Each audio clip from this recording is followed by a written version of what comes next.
तर साताऱ्यातील यवतेश्वर घाटात कार 300 फूट खोल दरीत कोसळली। या कारमध्ये 7 प्रवासी असण्याची शक्यता आहे। घटनास्थळी सातारा तालुका पोलीस दाखल झाले।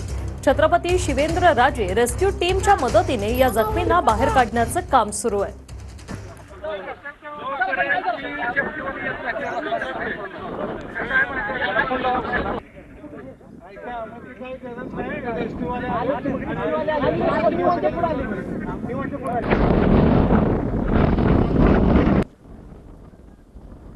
काळजी करू नका, हाय आम्ही इथे खाली।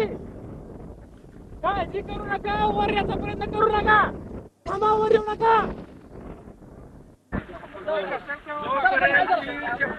तर घटनास्थळी सध्या सातारा पोलीस दाखल झालेले आहेत आणि जखमींना बाहेर काढण्याचे शर्थीचे प्रयत्न सुरू आहेत। 300 फूट खोल दरीत यवतेश्वर घाटात ही कार कोसळली आणि या कारमध्ये 7 प्रवासी असण्याची शक्यता वर्तवली जाते। सध्या यांना बाहेर काढण्याचे प्रयत्न सुरू आहेत।